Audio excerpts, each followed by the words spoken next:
Hello everyone, मेरा नाम है मंजूषा। आपके अपने YouTube channel unique study hub पर आप सभी का स्वागत है। कल की जो हमने क्लास ली थी उसके अंदर तो मैंने आपको हरियाणा जीके के जो हमारे एमसीक्यू थे वो मैं आपको करवा रही थी। इसके साथ हमारा एक और जो क्लास चल रही है अलग से, वो हमारी कंप्यूटर क्लास चल रही है हमारे इस चैनल के ऊपर।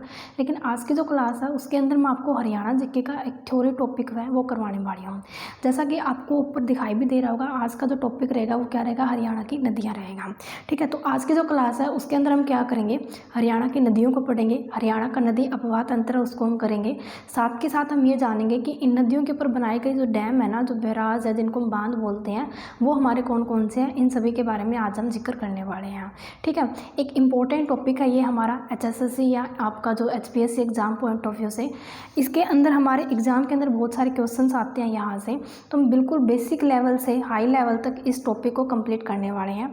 तो सबसे पहले यदि मैं आपसे ये पूछूं कि जो हमारी नदी होती है वो क्या होती है, जो रिवर होती है उससे आप क्या समझते हो, हरियाणा का नदी अपवाह तंत्र होता है उससे आपका क्या, उसका अर्थ क्या होता है। सबसे पहले हम इनको जान लेते हैं, उसके बाद हम आगे बढ़ेंगे। तो आइए हम स्टार्ट करते हैं हमारी क्लास को। सबसे पहले हमें क्या पता होना चाहिए, सबसे पहले तो हमें ये पता होना चाहिए कि नदी क्या होती है। अगर आपको पता है तो कमेंट करके आप बताइए नदी क्या होती है। तो नदी जो होती है ना वो क्या होती है, नदी एक प्राकृतिक जलधारा होती है। नदी एक प्राकृतिक जलधारा, प्राकृतिक वर्ड का मीनिंग होता है जो प्रकृति ने हमें दी है। ठीक है, प्राकृतिक जलधारा होती है जो उच्च क्षेत्र से यानी कि ऊंचे क्षेत्र से निम्न क्षेत्र तक अपना पानी गिराती है, निम्न क्षेत्र तक अपना पानी गिराती है। आपने देखा होगा ना नदी को, ज़रूर देखा होगा आपने। तो नदी को जो डेफिनेशंस होती है नदी की, वह क्या होती है कि नदी एक प्राकृतिक जलधारा होती है, यानी कि प्रकृति की देन है जो कि उच्च क्षेत्र से निम्न क्षेत्र तक अपना पानी गिराती है। हम ये बोल सकते हैं कि उच्च क्षेत्र से निम्न क्षेत्र तक फ्लो करता हुआ पानी ही क्या कहलाता है, हमारा नदी कहलाता है। अब यदि मैं आपसे ये पूछूं कि इस धरती के ऊपर जो सबसे ऊंचा स्थल है हमारा वो कौन सा है, तो आप क्या बोलोगे कि इस धरती पर सबसे ऊंचा जो स्थल है वो हमारा पर्वत है। पर्वत जिसको हम माउंटेन भी बोल देते हैं। तो जो नदियाँ हमारी निकलती हैं ना वो हमारी कहाँ से निकलती है, ज़्यादातर हमारे माउंटेन या फिर पर्वत से निकलती है। अब हम ये बात कर लेते हैं कि जो हमारी नदियाँ होती हैं ना, नदियाँ कितने टाइप की होती हैं। सबसे पहले हम इस पर डिस्कस कर लेते हैं। तो जो नदियाँ होती है वो हमारी दो प्रकार की होती हैं, ठीक है ना। एक कौन सी होती है, एक होती है 12 मासी, जो कि 12 के 12 महीने बहती है, इसको हम 12 मासी कहते हैं। इसको हम सदानीरा कह सकते हैं, जिसके अंदर हमेशा जल रहता है आपका, ठीक है। और इसी को आप चिरस्थायी बोल सकते हो, जो कि आपकी लंबे समय तक रुकती है। अब आपको ये पता होगा कि हरियाणा में ऐसी कौन सी नदी है जो कि आपकी 12 के 12 महीने जिसके अंदर जल रहता है। तो इसका जो एग्जाम्पल है वो हमारा यमुना नदी है। कौन सी है, यमुना नदी, जो कि सबसे लंबी नदी है हमारे हरियाणा की, ठीक है। एक टाइप तो ये हमारा ये हो गया है। तो दूसरा जो टाइप होता है वो कौन सी होती है, वो होती है मौसमी नदी, जिसको हम सीजनल रिवर बोल सकते हैं। क्या बोल सकते हैं हम, जिसको सीजनल रिवर बोल सकते हैं। मौसमी नदी वो होती है जो कि मौसम के अनुसार चलती है। अब देखो मौसमी नदी का जो सोर्स होता है ना हमारा, वो तो क्या होता है कि तो वर्षा होता है, यानी कि वर्षा होगी तो इसके अंदर पानी आ जाएगा, और अगर वर्षा नहीं होगी तो नदी हमारी सूख जाएगी। लेकिन यदि मैं आपसे ये पूछूं कि मौसमी का तो सोर्स, बिल्कुल सही बात है वर्षा है, लेकिन 12 मासी या सदानीरा का जो सोर्स होता है ना वो क्या होता है, तो इसका जो सोर्स होता है वो हमारा ग्लेशियर होता है। क्या होता है, ग्लेशियर इसका सोर्स होता है, जिसको हम हिमनद भी बोल देते हैं। अभी समझाती हूँ ये क्या होता है। अभी के लिए आप ये ध्यान रखो कि इसका जो हमारा सोर्स होता है ना वो क्या होता है, ग्लेशियर होता है या फिर हमारा हिमनद होता है। ग्लेशियर क्या होता है, ग्लेशियर क्या होता है कि देखो एक पर्वत के ऊपर फैली हुई बहुत बड़ी गतिशील बर्फ की राशि को हम क्या कहते हैं, हम ग्लेशियर कहते हैं। जैसा कि आपने सुना होगा कि हमारा जो एक सौरमंडल होता है, अब सौरमंडल में क्या होता है कि जितनी ज़्यादा आप ऊंचाई पर चलते जाओगे ना तो जो तापमान है वो कम होता जाएगा। यानी कि अगर हम उसके ऊपर 165 डिग्री ऊंचाई पर पहुंच जाते हैं तो हमारा जो टेम्परेचर है वो 0 डिग्री सेल्सियस हो जाता है। अब देखो इतना कम तापमान होगा तो वहाँ क्या होगा, वहाँ बर्फ़ जमनी स्टार्ट हो जाएगी। और जब बर्फ़ जमना वहाँ स्टार्ट हो जाती है, अब देखो एक पर्वत है, हमने क्या सोचा कि ये मेरा पर्वत है, अब इसके ऊपर है ना बहुत सारी बर्फ़ इसके अंदर जम गई है इसके ऊपर, तो अब ये बर्फ़ पिघलती तो रहेगी ना, थोड़ा बहुत तो पानी नीचे आता ही रहेगा। तो ये जो पानी पिघल पिघल कर जब नीचे आता रहता है तो इससे क्या होता है, ये जो पानी है वो नदियों में आता रहता है। यानी कि हम ये बोल सकते हैं कि इसके ऊपर फैली हुई एक बहुत बड़ी गतिशील बर्फ़ की राशि को हम क्या बोलते हैं, हम ग्लेशियर बोलते हैं। और जब इसका पानी पिघल कर नीचे आता है तो ये पानी जो है वो नदियों के अंदर आता है, और इसी तरीके से नदियों में 12 के 12 महीने क्या रहता है, जल रहता है। ये चीज़ आपको समझ में आ गई। अभी तक मैंने क्या बताया, नदी क्या होती है, और आगे हमने जो बात की थी वो हमने बात की थी कि नदियाँ जो है वो कितने प्रकार की होती है। अब हम आगे बढ़ते हैं। ये चीज़ आपको समझ में आ गई तो मैं इसको साफ कर देती हूँ। स्क्रीनशॉट आप ले लेना साथ में, या फिर नोट्स बना लेना, वो और भी अच्छी बात है। देखो आगे बढ़ते हैं। आगे हम ये बात कर लेते हैं कि नदियों को तो हम पढ़ रहे हैं, एक क्वेश्चन हमारा ये बन जाता है हरियाणा जीके में कि जो हमारी नदियाँ हैं ना, हरियाणा की जो नदियाँ हैं, हरियाणा की नदियाँ जो हैं, इनका सबसे पहले वर्णन हमें कहाँ मिलता है? हरियाणा की नदियों का सबसे पहले वर्णन कहाँ मिलता है? आपको पता है तो कमेंट करके बताओ आप, सबसे पहले वर्णन कहाँ मिलता है? देखो हरियाणा की नदियों का जो सबसे पहले वर्णन मिलता है वो एक पुराण है, और इसका जो नाम है वो क्या है? वामन पुराण है। क्या नाम है इसका? वामन पुराण है। वामन का जो अर्थ होता है ना, वो होता है नाटा, छोटा, या फिर हम इसको बोना बोल सकते हैं। देखो हमारे घर में भी क्या होता है, कई कई जो मतलब मेंबर होते हैं उनकी हाइट कम होती है तो उसको हम बोना बोल देते हैं, ठीक है। तो इसका जो अर्थ होता है वो भी बोना होता है। ये जो वामन पुराण है ना हमारा, इसके अंदर जो विस्तार या फिर वर्णन जो किया गया है वो किसका किया गया है? भगवान विष्णु के छोटे कद का विस्तार किया गया है, ये भी आपको पता होना चाहिए। दूसरी बात ये है कि इसके अंदर जो हरियाणा की नदियों का वर्णन किया गया है वो किसके द्वारा किया गया है? अब देखो एक चीज़ है इसके अंदर, वामन पुराण के जो रचयिता है ना हमारे, यानी कि जो लिखा है इसको, वो किसने लिखा है? महर्षि वेदव्यास जी ने लिखा है। किसने लिखा है? महर्षि वेदव्यास जी ने। आप मेरे को ये बताइए, महर्षि वेदव्यास जी ने और कौन से ग्रंथ का लिखा था, या फिर मतलब उनको अच्छे से उनको बुक वगैरह उन्होंने बनाई थी, ये समझ लो आप, ठीक है। तो महर्षि वेदव्यास के द्वारा वामन पुराण लिखा गया है, ये भी हमें पता होना चाहिए। अब क्वेश्चन हमसे ये पूछ ले कि हरियाणा की नदियों का सबसे पहले वर्णन कौन से पुराण में मिलता है, तो आप बोलोगे वामन पुराण में मिलता है। लेकिन क्वेश्चन आपसे ये पूछ ले कि हरियाणा की नदियों का सबसे पहले जो वर्णन है वो कौन से रचयिता के द्वारा वामन पुराण में किया गया है, तो हम क्या बोलेंगे? महर्षि वेदव्यास के द्वारा किया गया है, क्योंकि महर्षि वेदव्यास जी ने ही वामन पुराण को लिखा था। ये चीज़ हमें समझ में आ गई। आगे बढ़ते हैं हम। देखो आगे हमारे पास जो आती है वो क्या चीज़ आती है, ये मैं साफ कर रही हूँ साथ साथ में, ठीक है ना। आगे देखो, अब हम नदियों को पढ़ना स्टार्ट करते हैं। तो हरियाणा की जो नदियाँ होंगी ना, इनको हम 2 टुकड़ों में डिवाइड करके पढ़ेंगे। देखो कोई भी चीज़ होती है अगर हम उसको टुकड़ों में डिवाइड करके पढ़ते हैं तो हमें जल्दी और आसानी से याद हो जाती है। तो हरियाणा की जो नदियाँ हैं इनको भी हम 2 टुकड़ों में डिवाइड कर लेते हैं। जैसे कि एक जो होती है वो होती है आपकी उत्तर हरियाणा की नदियाँ। कौन सी नदियाँ होती है? उत्तर हरियाणा की नदियाँ हम इनको बोलते हैं। और दूसरी जो होती है वो होती है हमारी दक्षिण हरियाणा की नदियाँ, ठीक है ना। अब देखो उत्तर दिशा जो होती है वो कहाँ होती है? हमारी उत्तर दिशा होती है हमेशा सर की तरफ, यानी कि हम उत्तर की बात कर रहे हैं, और दक्षिण दिशा होगी वो हमेशा चरणों की तरफ होगी, यानी कि हम दक्षिण दिशा की बात कर रहे हैं। यही चीज़ इसके अंदर हमारी लिख दी गई है। उत्तर हरियाणा की जो नदियाँ हैं इसके अंदर हम कौन कौन सी नदियों को पढ़ेंगे? सबसे पहले हम इसमें पढ़ेंगे यमुना नदी को, जो कि हमारी हरियाणा की सबसे लंबी नदी भी है। घग्गर नदी को हम पढ़ेंगे, घग्गर की सहायक नदी है झाझरा कौशल्या, उसको भी हम पढ़ेंगे। उसके बाद जो हम पढ़ेंगे इसके अंदर वो है टांगरी नदी को, टांगरी जिसको हम डांगरी नदी भी बोल देते हैं। और टांगरी और डांगरी की जो सहायक नदी है आमरी और बलियाली को भी हम पढ़ेंगे इसके अंदर, ठीक है। और प्राचीन समय में क्या होता था? प्राचीन समय में इस घग्गर की एक और सहायक नदी बहती थी, जिसका नाम क्या था? जिसका नाम था आपका सरस्वती नदी। तो सरस्वती नदी को भी हम अच्छे तरीके से पढ़ने वाले हैं। और सरस्वती नदी के समानांतर एक नदी बहती थी। समानांतर का मतलब होता है कि ये आपका एक इंसान यहाँ चल रहा है और बिल्कुल इसके इक्वल एक और इंसान चल रहा है, तो इसको हम इसके समानांतर बोल सकते हैं।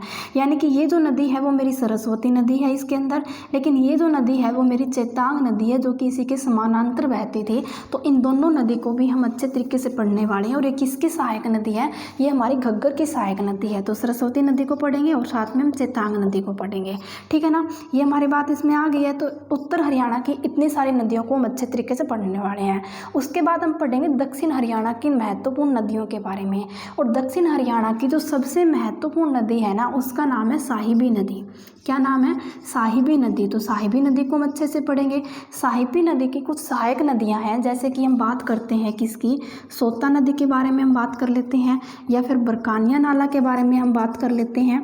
बरकानिया नाला इसको बोलते हैं हम, ठीक है ना। और हम बात कर लेते हैं इंदौरी नदी के बारे में, ये सारी सहायक किसकी हैं, साहिबी नदी की सहायक है ये, ठीक है ना। इंदौरी नदी, या फिर हम बात करते हैं कृष्णावती नदी के बारे में, या फिर हम बात करते हैं दोहन नदी के बारे में।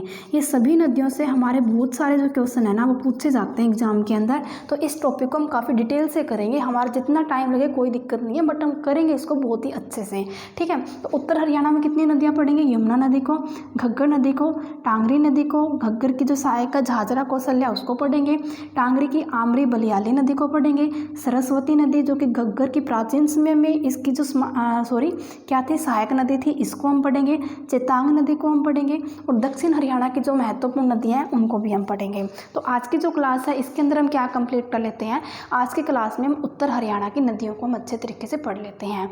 नदियों को तो हम अच्छे तरीके से पढ़ लेंगे, लेकिन उससे पहले यदि मैं आपसे ये पूछूं कि नदियाँ जो होती है वो हरियाणा के अंदर हमारे कहाँ से निकल कर आती है, तो आप सभी को मैंने अभी ही बताया है कि हरियाणा के अंदर जितनी भी नदियाँ बहती है वो हमारे पर्वतों से निकल के आती हैं। अब आपको ये भी अच्छे से पता होगा कि हरियाणा के अंदर जो भी पर्वत हैं वो या तो हमें कहाँ दिखाई देते हैं, उत्तर या उत्तर पूर्व दिशा में दिखाई देते हैं, या फिर हमें जो दिखाई देते हैं पर्वत वो दक्षिण और दक्षिण पूर्व दिशा में दिखाई देते हैं। देखो उत्तर या उत्तर पूर्व दिशा में जो भी हमें पर्वत नजर आएंगे उनको हम क्या बोलते हैं, शिवालिक पर्वत बोलते हैं। आपने सुना भी होगा शिवालिक हिमालय के बारे में। ये आपका जैसे कि इंडिया ज्योग्राफी का जो क्वेश्चन है वो हम बाद में कर लेंगे, अभी हम हरियाणा जीके पे ही करते हैं, बट बता रही हूँ शिवालिक हिमालय आपने ज़रूर सुना होगा। तो शिवालिक जो है वो हमारा कौन सी दिशा में है, उत्तर या उत्तर पूर्व दिशा में है। और एक और जो हमें पर्वत नजर आएंगे वो हमारे दक्षिण या दक्षिण पूर्व में नजर आएंगे, जिनको हम अरावली पर्वत या फिर मेवाती पर्वत के नाम से जानते हैं। तो हरियाणा के अंदर जितने भी हमारे इसके अंदर नदियाँ निकलेंगी वो या तो शिवालिक से निकल कर आएंगी या फिर वो आपके अरावली से निकल कर आएंगी। ये चीज़ आपको समझ में आ गई है ना, ये चीज़ समझ में आ गई है तो हम आगे बढ़ते हैं, हम एक एक नदी को पढ़ना स्टार्ट करते हैं। आप स्क्रीनशॉट ले लो एक बार अगर नहीं लिए हैं, अदरवाइज नोट्स बनाओगे ज़्यादा अच्छा रहेगा। वैसे तो आपके अभी आगे एग्जाम आए हुए हैं तो नोट्स बनाने का शायद टाइम नहीं होगा, बट रिवाइज करने का तो यही सही टाइम है, ठीक है ना। तो मैं इसको साफ कर देती हूँ। ये सारी नदियाँ आप लिख लेना, एक एक करके हम काफ़ी डिटेल से इनको पढ़ने वाले हैं। सबसे पहले हम बात करते हैं किसके बारे में, सबसे पहले हम बात कर लेते हैं यमुना नदी के बारे में, ठीक है। अब देखो यमुना नदी को तो हम पढ़ेंगे, लेकिन इससे पहले मैं आपको एक चीज़ ये बता देती हूँ कि जब भी हम किसी नदी को पढ़ना स्टार्ट करते हैं तो सबसे पहले हम ये जान लेते हैं कि हरियाणा के अंदर उस नदी के बारे में क्या क्या चीज़ें हमें पता होनी चाहिए, यानी कि इसके बारे में क्या क्या जानकारी हमें पता होनी चाहिए जो कि हमारे एग्जाम पॉइंट ऑफ व्यू से काफ़ी इंपॉर्टेंट होती है। जैसे कि सबसे पहले तो है ना हमें ये पता होना चाहिए कि जिस नदी को हम पढ़ने जा रहे हैं वो सबसे पहले जो है वो हमारी कहाँ से निकल के आई है। वो जहाँ से भी निकल के आती है उसको हम यमुना नदी या किसी नदी का उद्गम स्थल बोलते हैं। उद्गम स्थल हमें पता होना चाहिए। उसके बाद हमें ये पता होना चाहिए कि वो हरियाणा में सबसे पहले कहाँ प्रवेश करती है, यानी कि हरियाणा में सबसे पहले कौन से ज़िले कौन से गांव में प्रवेश करती है, ये भी हमें ध्यान रखना पड़ेगा।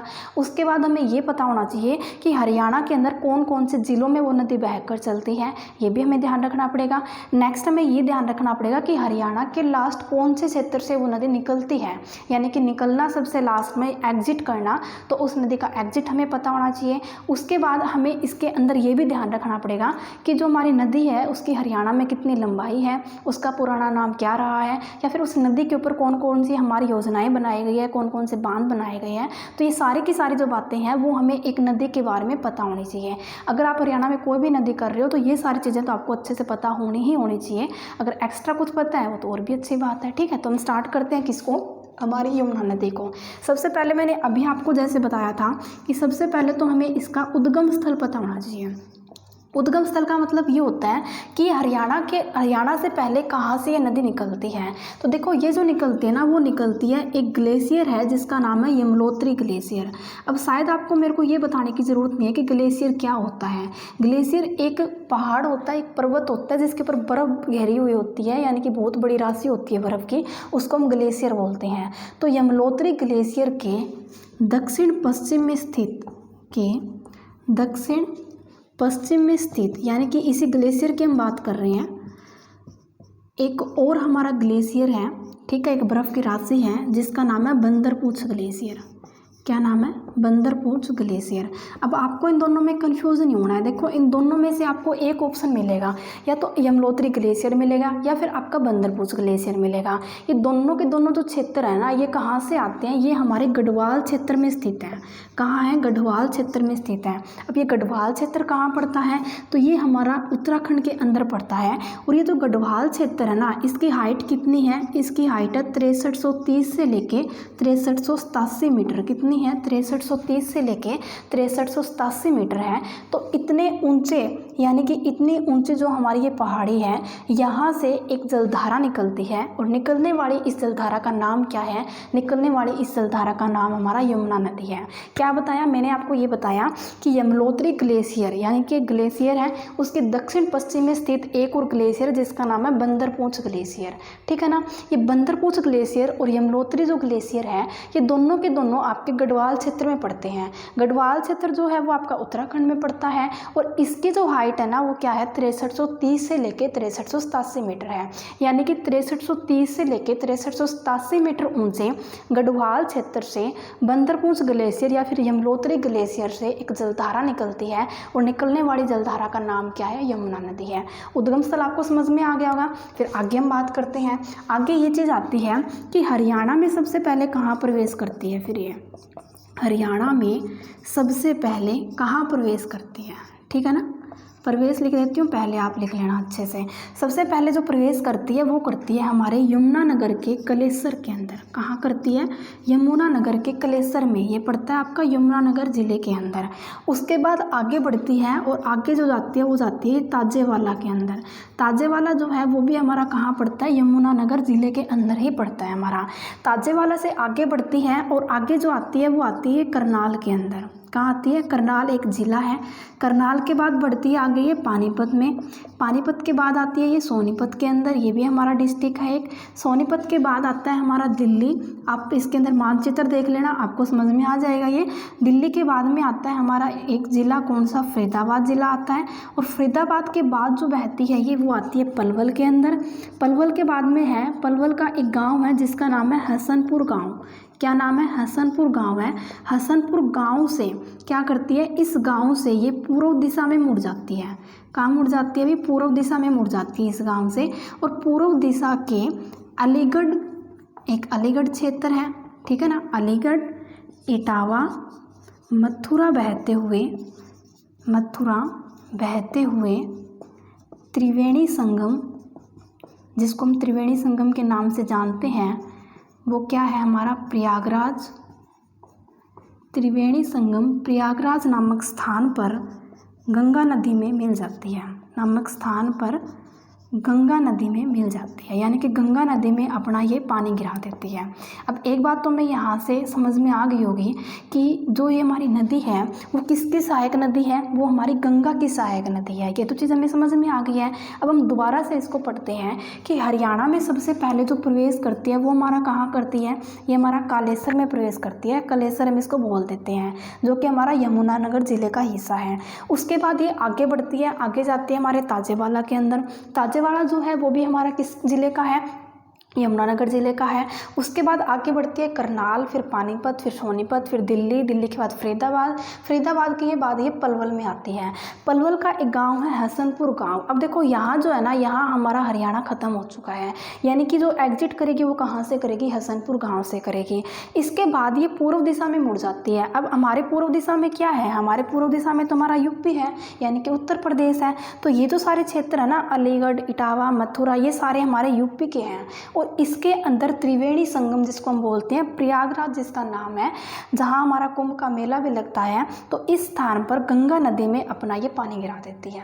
ठीक है, तो ये इसकी पूरी की पूरी स्टोरी है एक तरीके से, यानी कि जहाँ से ये स्टार्ट करती है और जहाँ पर ये ख़त्म हो जाती है। ये सारी चीज़ें मैंने आपको बता दी है। तो एक बार आप इसको स्क्रीनशॉट ले लीजिए या फिर इसको लिख लीजिए, फिर हम आगे बात करते हैं। ठीक है ना, समझ में आ रही है ना चीज़ें। अगर समझ में आ रही है तो क्लास को लाइक और शेयर ज़रूर करना आप, क्योंकि जितने भी स्टूडेंट हैं अभी सभी को हरियाणा जीके तो इम्पोर्टेंट है ही, आप सभी को पता है, सभी के लिए ही, क्योंकि 20 से 22 क्वेश्चन तो हमारे हरियाणा जीके के बन ही जाते हैं।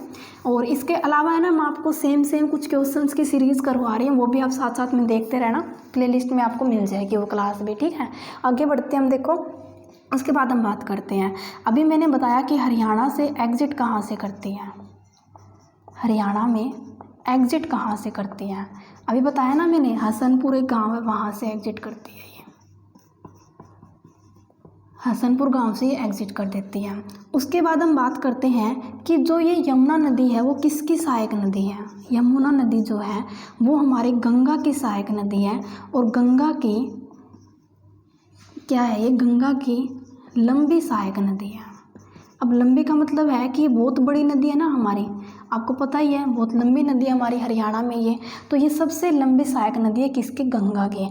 लेकिन अगर हम बात करें तो गंगा की दूसरी सबसे बड़ी सहायक नदी भी यही है, दूसरी सबसे बड़ी सहायक नदी भी यही है। अब बड़ी का मतलब क्या होता है, बड़ी का मतलब होता है जो कि पानी ज़्यादा गिराती है। गंगा के अंदर ये बहुत ज़्यादा मात्रा में पानी गिराती है, और इसीलिए इसको नाम क्या दे दिया है, सबसे बड़ी नाम दे दिया है।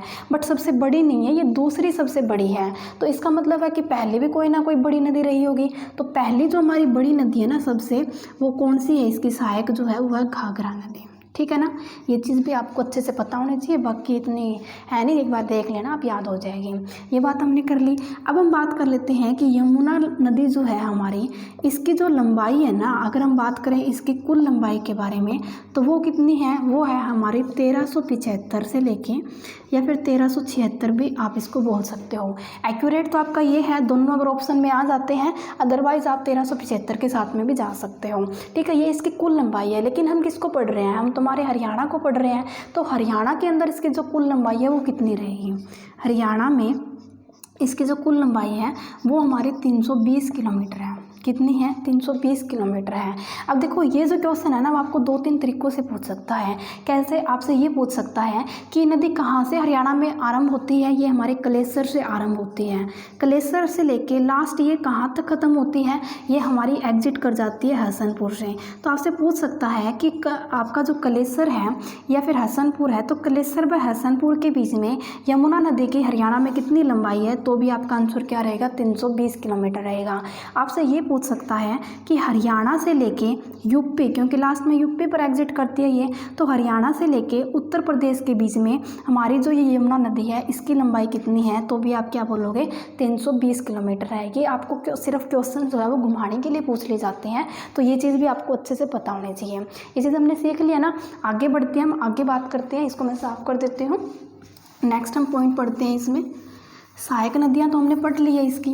अब हम इसमें ये बात कर लेते हैं कि ये जो नदी है हमारी, वो हरियाणा के कितने ज़िलों में बहती है, हरियाणा के कितने ज़िलों में बहती है, ये भी तो हमें पता होना चाहिए ना। वैसे तो मैंने आपको बता दिया था पूरा चार्ट कि कहाँ कहाँ ये सबसे पहले प्रवेश करती है, फिर बाद में कहाँ जाती है। बट अगर डिस्ट्रिक्ट आपसे पूछ ले जाए तो देखो सबसे पहला कौन सा रहेगा, सबसे पहले तो ये हमारा यमुनानगर में आ जाती है। ठीक है ना, यमुनानगर के बाद में आती है ये हमारी करनाल के अंदर, करनाल के बाद आती है ये हमारी पानीपत के अंदर, पानीपत के बाद आती है हमारी सोनीपत में, सोनीपत के बाद आती है हमारे फरीदाबाद के अंदर, और फरीदाबाद के बाद ये कहाँ आती है, हमारे पलवल के अंदर। तो काउंट करो आप कितने हो चुके हैं, इसके अंदर हमारे ये 6 ज़िले हो चुके हैं। यानी कि हमारी जो यमुना नदी है वो हरियाणा के 6 ज़िलों के अंदर बहती है, यमुनानगर, करनाल, पानीपत, सोनीपत, फरीदाबाद और एक हमारा पलवल। ये चीज़ समझ में आ गई, आगे बढ़ते हैं, ये चीज़ समझ में आ गई है। तो अब हम बात कर लेते हैं कि यमुना नदी जो है वो हमारी क्या है, पुराना इसका जो नाम है वो क्या रहेगा, इसका ओल्ड नेम के बारे में हम बात कर लेते हैं। तो इसका जो पुराना नाम है वो क्या है, इसको हम कालिंदी बोलते थे। क्या बोलते थे हम, कालिंदी बोलते थे। कालिंदी हमारी एक एक्सप्रेस भी है जो कि हमारी कहाँ से कहाँ तक चलती है, भिवानी से लेकर कानपुर तक चलती है। ठीक है ना, पुराना नाम हमने पढ़ लिया है।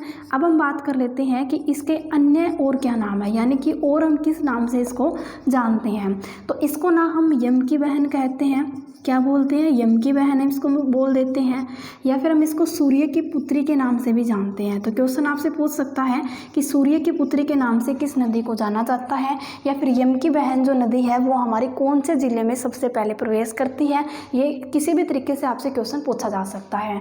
ठीक है, अब हम बात करते हैं कि गंगा नदी जो है हमारी, गंगा प्लस यमुना नदी का जो मिलन स्थल है वो कहाँ होता है। ठीक है, आप बताइए, आपको पता है तो अभी मैंने बताया ही है कहाँ होता है, प्रयागराज नामक स्थान पर होता है। प्रयागराज जो है वो आपका इलाहाबाद में पड़ता है, प्रयागराज नामक स्थान पर इसका मिलन होता है। और हम बात करें तो यमुना नदी जो है ना वो हमारी एक ऋग्वेदकालीन नदी भी है। क्या है, एक ऋग्वेद कालीन नदी है, यानी कि ऋग्वेदों में इसका वर्णन है हमारा। कितनी बार वर्णन किया गया है ये आपसे पूछे तो ऋग्वेद में इसका 3 बार वर्णन किया गया है। कितनी बार? 3 बार इसका ऋग्वेद में वर्णन किया गया है, ये भी हमें इसमें पता होना चाहिए। सारी की सारी चीज़ें समझ में आ गई ना। बहुत ही ज़्यादा इंपॉर्टेंट आपकी ये नदी, बहुत बार यहाँ से हमारे क्वेश्चंस भी बनते हैं। आगे अगर हम बात करते हैं तो नेक्स्ट हम बात कर लेते हैं यमुना की सहायक नदियों के बारे में। अब यमुना की भी तो कुछ सहायक नदियाँ होंगी ना, उसके बारे में हम बात कर लेते हैं। तो यमुना की जो सहायक नदियाँ हैं, इनमें सबसे पहले जो नाम आता है वो आता है हमारा किसका? वो आता है इसके अंदर हमारा मारकंडा नदी, ठीक है ना। मारकंडा, सरस्वती नदी आती है, चेतांग नदी आती है, टांगरी नदी आती है, ठीक है ना। सॉरी, ये तो मैंने आपको अलग बता दिया, दोबारा बता देती हूँ, ये थोड़ी गलती से हो गया था। क्या आती है? सबसे पहले आता है हमारा पथराला, इसके अंदर पथराला बिराज हम जिसको बोलते हैं। एक हमारी बूढ़ी नदी आती है, ठीक है ना, बूढ़ी नाम से एक हमारा गांव भी है। एक बूढ़ी नदी आती है, एक आती है हमारी सोम्ब नदी इसके अंदर, और एक जो आती है वो आती है हमारी साहिबी नदी। कौन सी आती है? साहिबी नदी, जो कि दक्षिण हरियाणा की महत्वपूर्ण नदी है। तो ये भी आपको इसके अंदर पता होना चाहिए कि एक साहिबी नदी है, एक पथराला है, एक बूढ़ी नदी है, एक सोम्ब नदी है। सोम्ब नदी जो है, इसका अगर हम उद्गम स्थल की बात करते हैं तो इसका उद्गम स्थल होता है हिमाचल प्रदेश व हरियाणा, जो है ना हमारा हरियाणा के बॉर्डर से ये निकलती है, ठीक है। अब देखो, हमारा हिमाचल प्रदेश है वो तो ऊपर है, हरियाणा हमारा नीचे है, तो इन दोनों से अटैच कोई ना कोई बॉर्डर है हमारा, उस बॉर्डर से हमारी ये नदी निकलती है और लास्ट में ये क्या करती है? लास्ट में अपना जो पानी है वो यमुना नदी में ये गिरा देती है। पश्चिमी यमुना नहर में इसको बोलते हैं। तो पश्चिमी यमुना नहर में ये पानी गिरा देती है पथराला बैराज की सहायता से, ठीक है ना। ये चीज़ आपको समझ में आ गई। तो यमुना नदी जो है वो हमने कंप्लीट कर ली है। आई होप आपको समझ में भी आ गई होगी। एक बार आप इसका स्क्रीनशॉट ले लो, फिर हम नेक्स्ट जो हमारी नदी है उसको अच्छे से पढ़ने वाले हैं, ठीक है ना। थोड़ा सा डिटेल से नदी है, 1-2 नदी है वो हमारी थोड़ी सी बड़ी है, लेकिन आगे वाली जो नदी है वो इतनी बड़ी नहीं है, उसको वो छोटी छोटी नदियाँ हैं। स्क्रीनशॉट अगर आपने ले लिया होगा तो हम आगे बढ़ते हैं। साफ़ कर देती हूँ मैं इसको। नेक्स्ट हमारी कौन सी नदी है? देखो आप, जो मैंने आपको लिखवाया था इसके अंदर, नेक्स्ट तो हमारी नदी है वो है घग्गर नदी। किसके बारे में पढ़ने जा रहे हैं हम? घग्गर नदी के बारे में हम पढ़ने जा रहे हैं। देखो, नेक्स्ट है आपकी घग्गर नदी, ठीक है। अब जैसे कि मैंने आपको बताया था कि घग्गर नदी जो है, अब देखो ये वाला जो क्षेत्र होता है वो हमारा क्या होता है? हिमाचल प्रदेश का क्षेत्र होता है। हिमाचल प्रदेश का जो क्षेत्र है उसके अंदर हमारी शिवालिक पहाड़ियों का विस्तार भी है, ये भी आपको अच्छे से पता होगा, ठीक है ना। तो हिमाचल प्रदेश की जो राजधानी है वो कौन सी है? शिमला राजधानी है। और जो शिमला राजधानी है उसी का एक क्षेत्र है, यानी कि एक नाम है उसका डागसाई क्षेत्र। और डागसाई क्षेत्र से वर्षा के समय एक जलधारा निकलती है जिसका नाम क्या है? जिसका नाम है घग्गर नदी। बात करते हैं इसके अंदर कौन सी है। देखो, सबसे पहले हम बात करते हैं कि हिमाचल प्रदेश की राजधानी, हिमाचल प्रदेश की राजधानी क्या नाम है? शिमला, ठीक है। यहाँ पे आप शिवालिक क्षेत्र भी लिख सकते हो इसकी जगह पे, क्योंकि शिवालिक क्षेत्र में ही आता है ये, ठीक है। तो शिमला के एक क्षेत्र है जिसका नाम है डागसाई क्षेत्र, डागसाई क्षेत्र। और डागसाई क्षेत्र में स्थित जो पहाड़ियाँ हैं ना, इसकी जो हाइट है वो क्या है? 1927 मीटर है। कितनी है? 1927 मीटर है। तो 1927 मीटर ऊंचे इस डागसाई क्षेत्र से वर्षा के समय, अब देखो ये चीज़ आपको ध्यान रखना है कि ये मौसमी नदी है हमारी, तो वर्षा के समय एक जलधारा निकलती है और निकलने वाली इस जलधारा का जो नाम है वो क्या है? हमारा घग्गर नदी है। क्या है? घग्गर नदी है, ठीक है ना। तो ये आपको समझ में आ गया होगा कि शिवालिक क्षेत्र के अंदर जो हमारा एक शिमला है, शिमला की जो हिमाचल प्रदेश की राजधानी शिमला है, शिमला का एक क्षेत्र है डागसाई, डागसाई जिसकी हाइट कितनी है? 1927 मीटर। वर्षा के समय यहाँ से एक जलधारा निकलती है और निकलने वाली इस जलधारा का नाम क्या है? घग्गर नदी है। ये आपको समझ में आ गया, उद्गम आप कर लोगे। फिर हम बात करते हैं कि तो फिर ये हरियाणा में सबसे पहले कहाँ प्रवेश करती है? अब कहीं ना कहीं तो ये सबसे पहले हरियाणा में भी प्रवेश कर रही होगी। तो ये जो करेगी वो करेगी हमारे कालका के अंदर। और कालका जो है वो आप सभी को पता है कि पंचकुला जिले का हिस्सा है हमारा, ठीक है। देखो, यमुना नदी सबसे पहले कहाँ प्रवेश कर रही थी? यमुना नदी जो है वो सबसे पहले हमारी कलेसर में प्रवेश कर रही थी, यानी कि यमुनानगर जिले के कलेसर में प्रवेश कर रही है। लेकिन हमारी घग्गर नदी है वो कालका में प्रवेश कर रही है, जो कि पंचकुला का हिस्सा है। यानी कि हमारी जो यमुना नदी है वो सबसे पहले जिस स्थान पर प्रवेश करती है उसका नाम क्या है? उसका नाम है हमारा कलेसर। और घग्गर नदी जिस स्थान पर सबसे पहले प्रवेश करती है हरियाणा में, वो क्या है? वो हमारा कालका है। कालका का पंचकुला में आती है। उसके बाद ये आगे बढ़ती है, आगे जाएगी हमारे अम्बाड़ा के अंदर। अम्बाड़ा एक हमारा डिस्ट्रिक्ट है ना, इसके अंदर जाएगी। अम्बाड़ा के बाद है ना ये हमारे हरियाणा की ज़मीन को तो छोड़ देती है और ये चली जाती है कहाँ? पंजाब के अंदर चली जाती है। ये वापस फिर पंजाब से हमारे हरियाणा में एंट्री करती है और हरियाणा के कैथल में आ जाती है। कहाँ आ जाती है? हरियाणा के कैथल में आ जाती है। लेकिन यहाँ से फिर ये वापस चले जाती है, इसका मन नहीं लगता है हमारे हरियाणा में। ये ना बार बार कभी पंजाब में जाती है, कभी हरियाणा में आ जाती है, ठीक है ना। ऐसे है ये नदी। देखो कैथल में जाने के बाद दोबारा फिर कहाँ चली जाती है? ये पंजाब में चले जाती है। और पंजाब जाने के बाद फिर वापस हमारे हरियाणा में आ जाती है। और हरियाणा में कहाँ आती है? टोहाना इलाके में आती है। ये जो टोहाना इलाका है ना, ये हमारा फतेहाबाद ज़िले का इलाका है, ठीक है ना। टोहाना जिसको हम नहरों का नगर बोलते हैं, जहाँ बाखड़ा नहर है वो अपना पानी गिराती है और फिर वो इतनी बड़ी मात्रा में पानी होता है कि उसको हमें 5 नदियों के अंदर डिवाइड करना पड़ता है, तो इसीलिए हम इसको नहरों का नगर भी कहते हैं। तो ये हमारा फतेहाबाद में पड़ता है। इसके बाद ये फतेहाबाद के ही जाखड़ में जाती है। जाखड़ भी हमारा फतेहाबाद का हिस्सा है, जिसको जाखड़ मंडी बोल देते हैं हम, ठीक है ना। जाखड़ के बाद फिर क्या करती है? दोबारा सिरसा में चली जाती है। सिरसा हमारे हरियाणा में आता है और सिरसा की एक तहसील है जिसका नाम है रानिया तहसील, ठीक है। रानिया तहसील में जाती है और रानिया तहसील का एक गांव है जिसका नाम है ओटू गांव। क्या नाम है? ओटू गांव। तो ओटू गांव के अंदर इसके पानी को क्या कर लिया जाता है? स्टोर कर लिया जाता है। और जहां हम पानी को स्टोर करते हैं उसको हम क्या बोलते हैं? उसको हम बांध या फिर उसको डैम बोल देते हैं या फिर हम उसको बैराज बोल देते हैं। अब ये जो इसके अंदर बांध बनाया गया है, जो स्टोर पानी किया गया है, ये हमारा जो किया गया है ना, इसका एक नाम रख दिया गया। और क्या नाम रखा? गाँव के नाम पर ही नाम रख दिया गया, यानी कि इसको हम ओटू बांध के नाम से जानने लग जाते हैं, ठीक है ना। तो ये रानिया तहसील के ओटू गांव में जब हम इसका पानी स्टोर करते हैं तो इसको हम ओटू बांध के नाम से जानने लग जाते हैं। ओटू बांध के अंदर जब ये अपना सारा पानी गिरा देती हैं तो उसके बाद ये आगे बढ़ती है। इसको मैं ओटू यहाँ पे बांध लिख देती हूँ, ओटू बांध हम यहाँ लिख देते हैं। जब ये यहाँ से अपना थोड़ा बहुत पानी लेके आगे चलती हैं तो इसका जो नाम है ना वो चेंज हो जाता है। इसका नाम क्या हो जाता है? चेंज हो जाता है और इसका नाम हकरा रख दिया जाता है। क्या रख दिया जाता है? हकरा। तभी आपने सुना होगा कि हम घग्गर नदी को क्या बोलते हैं? हम घग्गर हकरा के नाम से भी जानते हैं। तो एक क्वेश्चन तुम्हारा यहाँ से ये बन चुका है कि हमारी जो क्या नाम है इसका? घग्गर नदी है। तो घग्गर नदी जो है इसका जो दूसरा नाम है, इसका दूसरा नाम कहाँ पर चेंज हो जाता है? तो ओटू बांध के आगे इसका जो दूसरा नाम है वो चेंज हो जाता है। इसको हम घग्गर हकरा के नाम से जानने लग जाते हैं। ये चीज़ हमें समझ में आ गई। आगे फिर क्या होता है? इस ओटू बांध से ये फिर आगे थोड़ा बढ़ती है तो ये थोड़ा बहुत पानी लेकर तो चलती है यहाँ से, लेकिन पानी लेने के बाद में ये हमारे राजस्थान में एंट्री कर जाती है और राजस्थान के हनुमानगढ़ ज़िले में चली जाती है। कहाँ चली जाती है? हनुमानगढ़ ज़िले में चली जाती है। जब ये हनुमानगढ़ ज़िले में चली जाती है तो इसका जो वाटर लेवल है ना बिल्कुल कम हो जाता है, यानी कि इसके अंदर जो पानी की मात्रा है वो बिल्कुल कम हो जाती है और ये एक नाली का रूप धारण कर लेती है, ठीक है। तो आपको से ये भी पूछा जा सकता है कि जो हमारी घग्गर नदी है वो कौन से ज़िले में या फिर कौन से राज्य के अंदर नाली का रूप धारण करती है? तो राजस्थान बोल सकते हो आप, या फिर आप इसको हनुमानगढ़ भी बोल सकते हो क्योंकि हमारा एक डिस्ट्रिक्ट है। अब यहाँ ये नाली का रूप धारण करेगी तो ये विलुप्त हो जाएगी। तो हमारी जो घग्गर नदी है वो कहाँ विलुप्त हो जाती है? हमारे हनुमानगढ़ जो है वो राजस्थान का जिला है उसके अंदर हमारी ये विलुप्त हो जाती है। ये चीज़ आपको समझ में आ गई ना। इसका जो पूरा का पूरा हमारा जो काम था वो भी हमने सीख लिया है कि ये कालका में आती है, काल के बाद अम्बाड़ा में आती है, फिर ये पंजाब में चली जाती है, कैथल में आती है, फिर पंजाब में चली जाती है, फिर टोहाना में आती है, फतेहाबाद के अंदर, फतेहाबाद के बाद सिरसा, फिर रानिया और फिर ओटू गाँव में अपना ये पानी गिरा देती है और फिर इसका नाम जो है वो चेंज हो जाता है। ये सारी चीज़ें समझ में आ गई ना। समझ में आ गई, एक बार स्क्रीनशॉट ले लो, फिर हम इसके आगे के जो क्वेश्चंस बनते हैं उनको हम कंप्लीट कर लेते हैं, ठीक है। समझ में आ रहा होगा ना।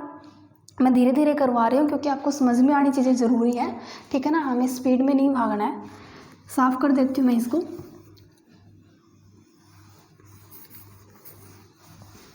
आगे देखो हम बात करते हैं आगे। नेक्स्ट हम ये बात करते हैं कि घग्गर जो नदी है ना वो हमारी विलुप्त कहाँ होती है। यहीं से हमारा क्वेश्चन बन रहा है, ये यहाँ ही करवा देती हूँ आपका कंप्लीट, ठीक है। तो ये हनुमानगढ़ में विलुप्त हो जाती है। हनुमानगढ़ जो कि आपका राजस्थान ज़िले के अंदर है। घग्गर नदी का दूसरा नाम क्या है या फिर हम इसको अन्य किस नाम से जानते हैं? ठीक है। तो हम इसको हकरा के नाम से जानते हैं, जो कि ओटू बांध के बाद में इसका नाम चेंज हुआ था के बाद। ठीक है। नेक्स्ट अगर हम बात करते हैं इसके अंदर, तो घग्गर नदी जो है ना, इसकी कुल लंबाई की हम बात कर लेते हैं। घग्गर नदी की जो कुल लंबाई है वो है 489 किलोमीटर। लेकिन ये हमारे 3 राज्यों के अंदर है। 3 कौन कौन से राज्य में? हिमाचल प्रदेश में है, हरियाणा में है और हमारे राजस्थान के अंदर है। ठीक है, ये शॉर्ट लिखे हैं मैंने, आप इसको अच्छे से लिख लेना कि 3 राज्यों के अंदर इसकी जो लंबाई है वो कितनी है, 489 किलोमीटर है। लेकिन अगर हम बात करें कि हरियाणा में इसकी कुल लंबाई कितनी है, तो हरियाणा में इसकी कुल लंबाई है 241 किलोमीटर। कितनी है? 241 किलोमीटर है हमारे हरियाणा के अंदर इसकी लंबाई। ये आपको समझ में आया। नेक्स्ट हम बात कर लेते हैं कि ये भी हमारी एक ऋग्वेद कालीन नदी है। ठीक है ना। घग्गर नदी का वर्णन भी हमारा कहाँ मिलता है? हमें ऋग्वेदों के अंदर मिलता है। इसके साथ ही है ना, इसको हम क्या बोलते हैं, ये हमारी एक दृष्टति नदी भी है। अब ये दृष्टति नदी का मतलब क्या होता है? आपने सुना होगा कि हम कई नदियों को ये नाम दे देते हैं। दृष्टति नदी का मतलब ये होता है कि जब तेज़ आपका जो है ना, तेज़ हवा से, या फिर मैं ये बोलते हैं इसके अंदर सॉरी, कि आपका जो पानी है वो बहुत ही तेज़ रफ्तार से आ रहा है और साथ साथ में चट्टानों को भी तोड़ के आ रहा है, तो उसको हम किसका नाम दे देते हैं? उसको हम दृष्टति का नाम दे देते हैं। तो हमारी जो घग्गर नदी है उसको हम दृष्टति नदी भी बोल देते हैं। ये भी आपको समझ में आ गया होगा। एक बात और आपको ध्यान रखनी पड़ेगी कि घग्गर जो नदी है ना, ये हमारी हरियाणा की सबसे प्रदूषित नदी है। सबसे प्रदूषित नदी है हमारे हरियाणा की, ये भी आपको पता होना चाहिए। दूसरी चीज़ क्या है?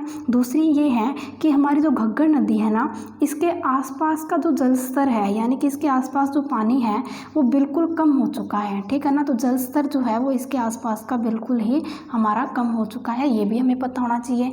दूसरी चीज़ ये है कि घग्गर नदी जो है वो सबसे लंबी है। ठीक है ना। सबसे लंबी मौसमी नदी है। हमारी यमुना नदी जो थी वो तो हमारी सबसे लंबी नदी थी, वो हमारी मौसमी नदी नहीं थी, वो तो हमारी ग्लेशियर से बनती है। लेकिन सबसे लंबी अगर मौसमी नदी या फिर आपको महत्वपूर्ण नदी पूछ लेना, तो वो हमारी कौन सी है? वो हमारी घग्गर नदी है। ठीक है ना। ये हमारी घग्गर नदी है। ये चीज़ आपको समझ में आ गई होगी। इतनी चीज़ें आपको समझ में आ गई है तो एक बार आप लिख लीजिए इसको। समझ में आ रहा होगा ना। मैं एक बार इंक डाल लेती हूँ, 1 मिनट, आप इसका स्क्रीनशॉट ले लीजिए।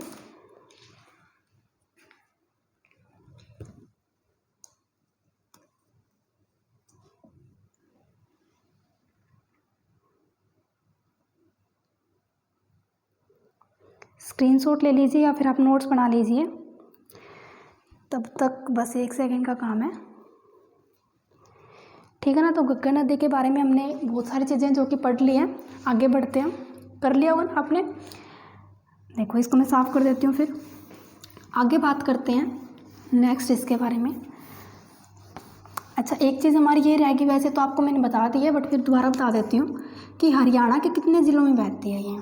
हरियाणा के कितने ज़िलों में बहती है? ठीक है, आपको बताया था ना, पता है तो बताओ कितने में। सबसे पहले कहाँ आएगी? सबसे पहले आएगी हमारे पंचकुला में, क्योंकि कालका में आते हैं ना, तो कालका पंचकुला में पड़ता है। कालका के बाद दोबारा जो आती है ये फिर हमारे कहाँ आती है? कैथल, इसके अंदर आती है अम्बाड़ा में, फिर आती है कैथल के अंदर, कैथल के बाद आती है फतेहाबाद के अंदर, और फतेहाबाद से लास्ट कहाँ जाती है? ये ठीक कर लेना यहाँ आप। ठीक है ना। फिर लास्ट में जाती है ये सिरसा के अंदर। तो ये कितने ज़िलों में बहती है? 5 ज़िलों में। यमुना नदी हरियाणा के कितने ज़िलों में बहती थी? 6 ज़िलों में बहती थी। लेकिन जो घग्गर नदी है वो हमारी इसके अंदर 5 ज़िलों में बहती है। ये भी हमें समझ में आ गया। अब हम बात कर लेते हैं घग्गर की कुछ सहायक नदियों के बारे में। घग्गर की जो हमारी सहायक नदी है उनके बारे में हम बात कर लेते हैं। तो घग्गर की जो सहायक नदियाँ हैं इनमें आती है कौन सी?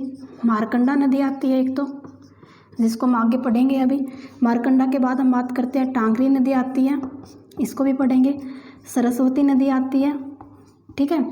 उसके बाद जो आती है वो आती है हमारी इसके अंदर चेतांग नदी, झाझरा नदी आती है एक आपकी कौशल्या नदी आती है। ठीक है। कौशल्या जो नदी है ना, इसकी अगर हम बात करते हैं कि कुल लंबाई कितनी है, तो कुल लंबाई जो है वो इसकी 30 किलोमीटर है। ये क्वेश्चन आपसे पहले पूछा गया है, आगे भी पूछा जा सकता है। तो कौशल्या की जो आपकी कुल लंबाई है वो कितनी है, 30 किलोमीटर है। लेकिन अगर हम बात करते हैं हरियाणा में जो इसकी लंबाई है वो कितनी है, तो हरियाणा में इसकी 20 किलोमीटर लंबाई है। कितनी है, 20 किलोमीटर। हिमाचल प्रदेश से ये निकलती है हमारी, और ये बाद में पंचकुला के अंदर हमारी घग्गर नदी में मिल जाती है। ठीक है, ये समझ में आ गया। तो इतनी सारी बातें आपको समझ में आ गई। जो घग्गर नदी है उसको हमने कंप्लीट कर लिया है। एक तो मैंने आपको यमुना नदी अच्छे से पढ़ा दिया है, और दूसरा मैंने आपको घग्गर नदी पढ़ा दिया है। ठीक है ना, काफ़ी डिटेल से करवा रही हूँ, सारे क्वेश्चन इंपॉर्टेंट बनेंगे हमारे। दोबारा आगे बढ़ते हैं, इसको मैं साफ़ कर देती हूँ। नेक्स्ट हमारी जो नदी है वो कौन सी आएगी बताओ। नेक्स्ट हमारी जो नदी आएगी वो आएगी मारकंडा नदी। कौन सी नदी आएगी, मारकंडा नदी को हम पढ़ने वाले हैं नेक्स्ट, मारकंडा नदी। ठीक है, सबसे पहले वही बात है कि इसका जो उद्गम स्थल है वो कहाँ से होता है। तो देखो, इसका उद्गम स्थल होता है, शिवालिक जो विस्तार है वो कहाँ है, अभी हमारा हिमाचल प्रदेश के अंदर है। ठीक है ना, और हिमाचल प्रदेश का एक ज़िला है जिसका नाम क्या है, जिसका नाम है सिरमौर ज़िला। आपने देखा भी होगा, सिरमौर ज़िला है ये इसका। ठीक है, हरियाणा के पड़ोसी जब हम टॉपिक पढ़ेंगे उसमें भी आपको मैं अच्छे से करवा दूँगी। तो ये जो सिरमौर ज़िला है ना, इससे हमारे हरियाणा के ऊपर वाले 3 ज़िले इसके साथ में अटैच हैं। कौन कौन से हैं, एक तो है हमारा अम्बाला, ठीक है, एक है हमारा यमुनानगर, और एक है हमारा पंचकुला। ये जो हमारे 3 डिस्ट्रिक्ट हैं वो किससे अटैच हैं, वो हमारे सिरमौर ज़िले से अटैच हैं। ठीक है, तो इस सिरमौर ज़िले के पास में ही एक क्षेत्र है जिसका नाम है नाहन क्षेत्र।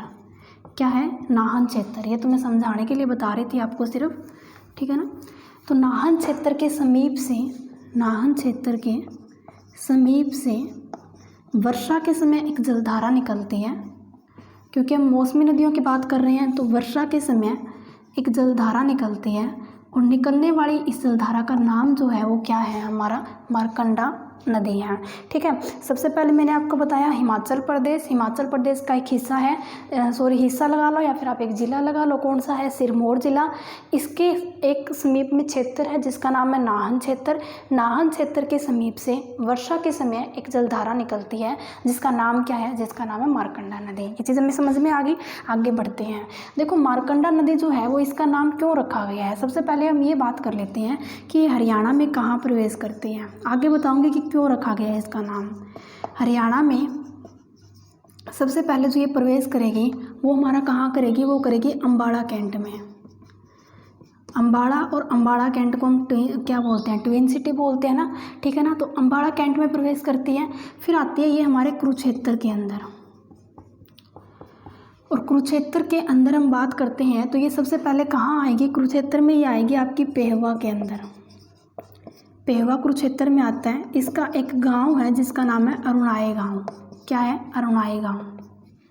अरुणाई गांव में एक झील है या फिर एक तालाब है जिसका नाम है सैनीसा झील। तो सैनीसा झील में क्या करती है, ये अपना पानी गिरा देती है सैनीसा झील के अंदर। तो मारकंडा नदी सबसे पहले हरियाणा में प्रवेश करती है अम्बाड़ा कैंट में।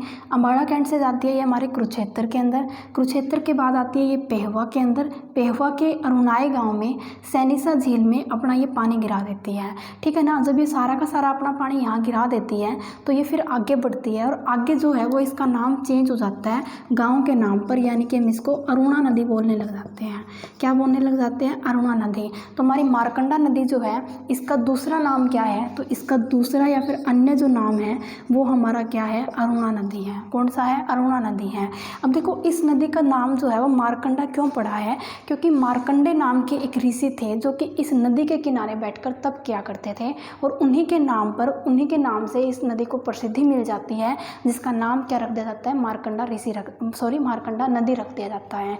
तो यदि आपसे ये पूछे कि मारकंडा जो नदी है इसका नाम कैसे पड़ा, मारकंडा नदी का नाम कैसे पड़ा, नदी का नाम पड़ा किसके नाम पर, मारकंडे ऋषि के नाम पर, मारकंडे ऋषि के नाम पर।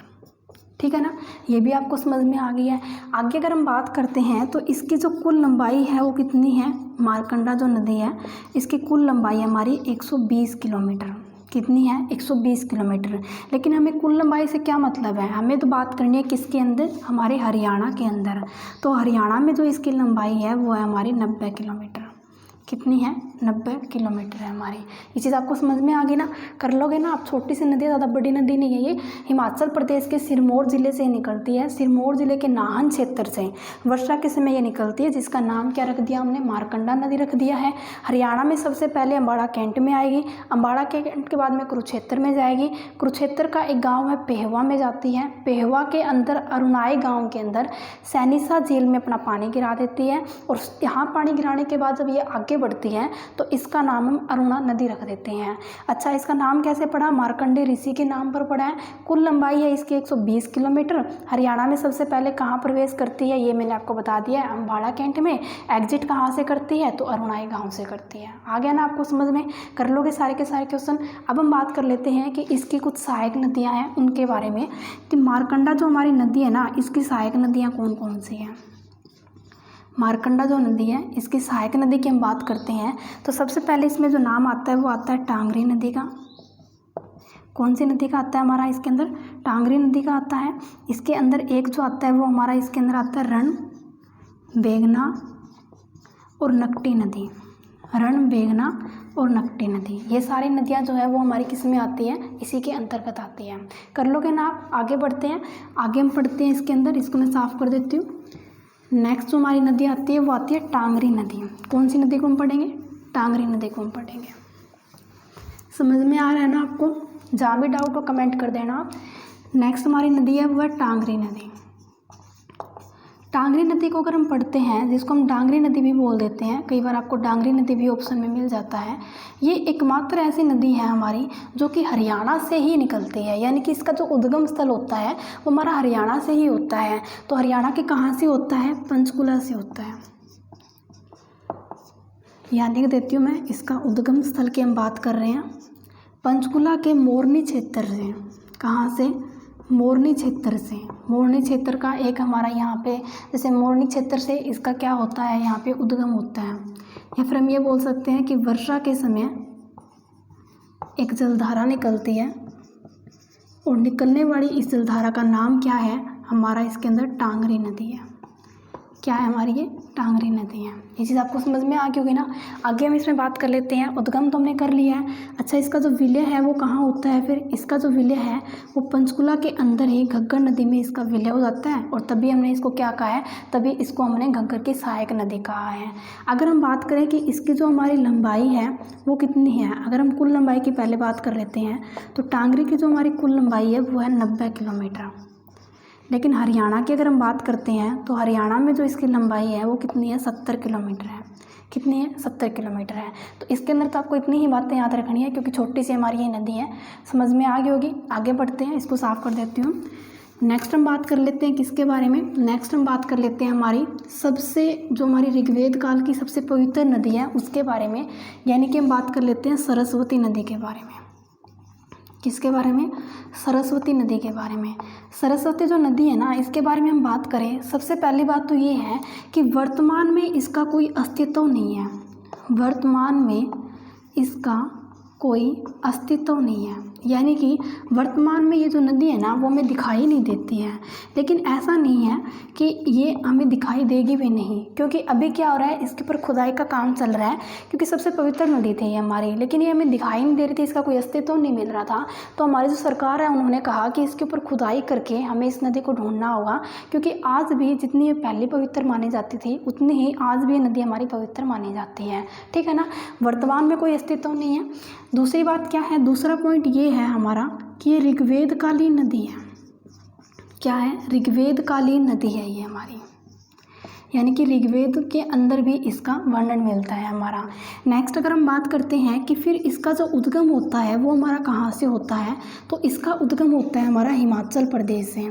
अब देखो ये सारी की सारी नदियाँ हैं ना, इनका हम क्या कर रहे हैं, शिवालिक से उद्गम लेके चल रहे हैं, क्योंकि ये उत्तर हरियाणा की नदियाँ हैं, इसीलिए तो इनका जो उद्गम है वो कहाँ से होगा, हमारा उत्तर दिशा से होगा। ठीक है ना, तो हिमाचल प्रदेश के सिरमौर ज़िले से, ये तो मैंने आपको भी थोड़ी देर पहले ही बताया है।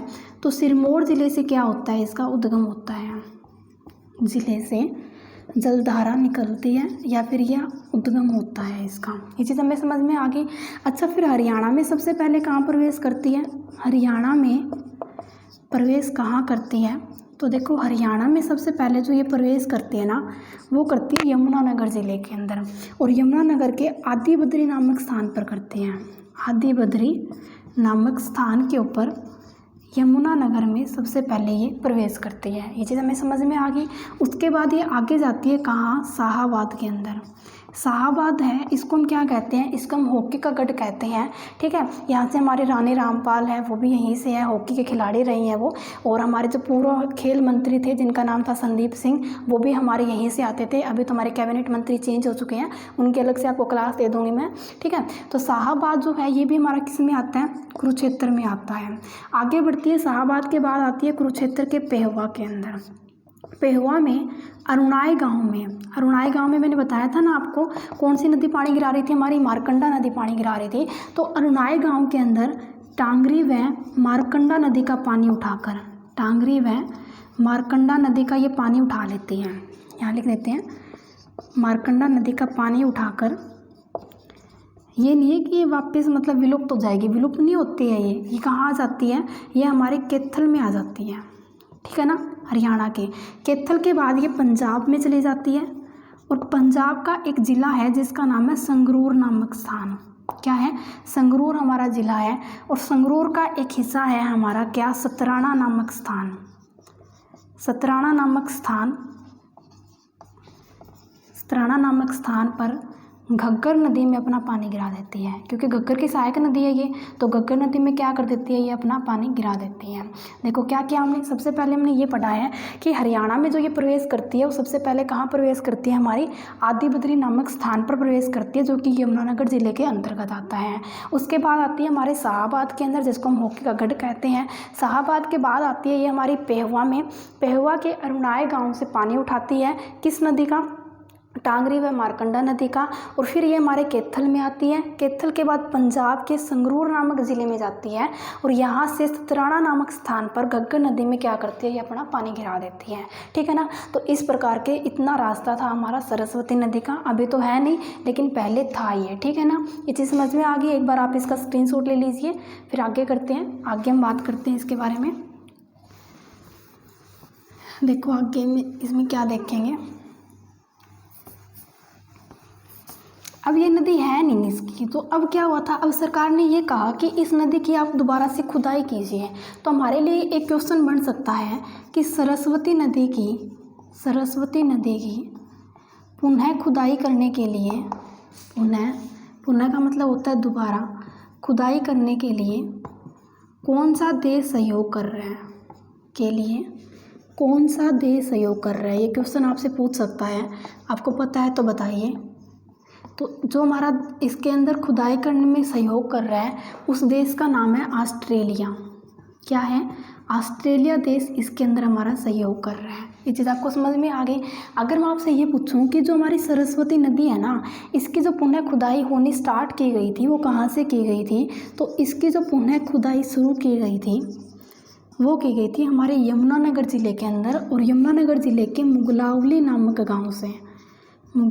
नामक गांव से हमारी इसकी पुनः खुदाई शुरू की गई थी। ये भी हमें इसके अंदर पता होना चाहिए, जो कि यमुनानगर ज़िले में है। अच्छा, यमुनानगर ज़िले में एक और गांव है जिसका नाम क्या है, मुस्तफ़ाबाद है। क्या नाम है, मुस्तफ़ाबाद है, जिसका नाम चेंज करके अभी सरस्वती नदी के नाम पर रख दिया गया है, यानी कि सरस्वती नगर हम इसको बोल देते हैं। क्या बोल देते हैं, सरस्वती नगर हम इसको बोल देते हैं। ये भी हमें इसके अंदर पता होना चाहिए। नेक्स्ट हम बात करते हैं कि ये जो हमारी नदी है, जो हमारी इसमें क्या है नाम है, सरस्वती जो नदी है, इसकी जो पुनः खुदाई हुई थी, इसके लिए क्या हुआ, इसके लिए ना सरकार ने क्या किया, एक कमेटी बना दी थी। सरकार ने एक कमेटी बना दी थी। इस कमेटी का जो नाम है वो क्या रखा था, इस कमेटी का नाम रखा था KS बाल्दिया समिति। क्या नाम रखा था, KS बाल्दिया समिति। अगर हम बात करें कि KS बाल्दिया जो है ये कौन है, इनके बारे में हम बात करें तो ये है हमारे बेंगलोर यूनिवर्सिटी के प्रोफेसर। बेंगलोर हमारी जो यूनिवर्सिटी है इसकी जो प्रोफेसर है ना, इनका नाम क्या है, इनका नाम है आपका KS बाल्दिया समिति। ठीक है ना, KS बाल्दिया समिति इनका नाम है, और इन्हीं के नाम पर ये कमेटी बनाई गई है, जो कि हमारी केंद्र सरकार के द्वारा बनाई गई है। किसके द्वारा?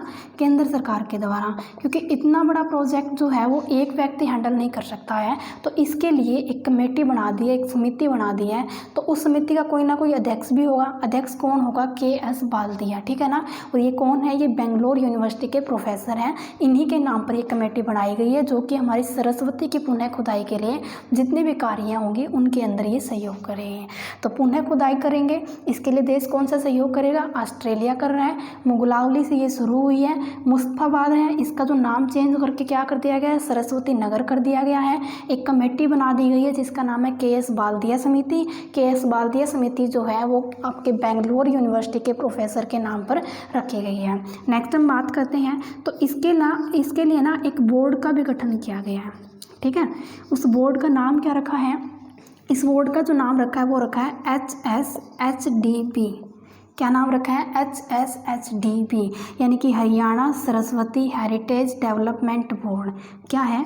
हरियाणा, फुल फॉर्म भी आपसे पूछी जा सकती है, सरस्वती हेरिटेज डेवलपमेंट बोर्ड, ठीक है। इसका जो गठन किया गया था वो सरकार के द्वारा गठन किया गया था। कब किया गया था? 2015 में इसकी स्थापना की गई थी या फिर इसका गठन किया गया था। अच्छा, फिर इसके जो अध्यक्ष हैं, ठीक है ना, इसके अध्यक्ष जो हैं वो कौन है? तो इसके जो अध्यक्ष हैं वो है हमारे मनोहर लाल खट्टर जी, यानी कि हमारे जो CM हैं वो इसके अध्यक्ष हैं। ये भी आपको पता होना चाहिए, ठीक है ना। कर लोगे ना ये सारी चीज़ें? ये तो हमने कर ली है। अब एक चीज़ और आती है इसके अंदर, वो क्या है कि इसकी जब पुनः खुदाई की जा रही थी ना सरस्वती नदी की, तो उस टाइम में एक व्यक्ति थे जो कि भारत के समाज सेवी थे और उन्होंने ना बहुत ही ज़्यादा सहयोग किया था इसके लिए, ठीक है ना। तो उनको भी एक अवार्ड से नवाजा गया था। ये आपसे पूछा जा सकता है कि सरस्वती नदी की पुनः खुदाई के लिए सहयोग किया था दर्शन लाल जैन ने। किसने किया था? दर्शन लाल जैन ने, जो कि भारत के समाज सेवी हैं, और इसीलिए इनको है ना पद्म भूषण के नाम से नवाजा गया था। पद्म भूषण जो हमारा एक अवार्ड है ना, इससे इनको नवाजा गया था। ये भी हमें पता होना चाहिए। तो सरस्वती की जो पुनः खुदाई हुई थी उसके लिए भारत के समाज सेवी जिनका नाम है दर्शन लाल जैन, इनके द्वारा सहयोग किया गया था और इसी रीज़न से इनको पद्म भूषण अवार्ड भी दिया गया है। 4 हमारे जो नागरिक को अवार्ड होते हैं ना, जैसे कि उनको नवाजा जाता है, तो 4 हमारे अवार्ड होते हैं, उसमें से पद्म भूषण जो है वो इनको दिया गया है। नेक्स्ट अगर हम बात करते हैं तो वो हमारी क्या आती है कि सरस्वती नदी जो है ना हमारी, ये कौन सी नदी है? हमारा जो सबसे बड़ा काव्य है ना, विश्व का सबसे बड़ा काव्य है, क्या नाम है इसका? काव्य नहीं, महाकाव्य बोलेंगे हम इसको। इसका नाम है महाभारत। तो महाभारत जो है वो किसके द्वारा लिखी गई थी? देखो ये जो लिखी गई थी ना वो तो किसके द्वारा, वैसे इसको जो मतलब बताया गया है वो तो महर्षि वेदव्यास जी के द्वारा बताया गया है, लेकिन लिखा जो गया था ना वो किसके द्वारा लिखा गया था? गणेश जी के द्वारा लिखा गया था। ऐसा माना जाता है कि गणेश जी जब ये लिख रहे थे तो उनकी जो कलम थी वो टूट जाते या फिर इंक उनके पास नहीं थी, तो उन्होंने अपने दांत तोड़ के इसका जो लेखन कार्य है उसको पूरा किया था, ठीक है ना। तो महाभारत नदी जो लिखी गई थी वो कौन सी नदी के किनारे बैठ के लिखी गई थी? सरस्वती नदी के किनारे बैठ के लिखी गई थी। और इसी रीज़न से ही क्या माना जाता है, इसको सबसे महत्वपूर्ण नदी हमारी मानी जाती है, किनारे बैठ के या फिर किनारे के ऊपर, ठीक है ना, लिखा गया था। इतनी सारी बातें आपको याद रह जाएगी ना?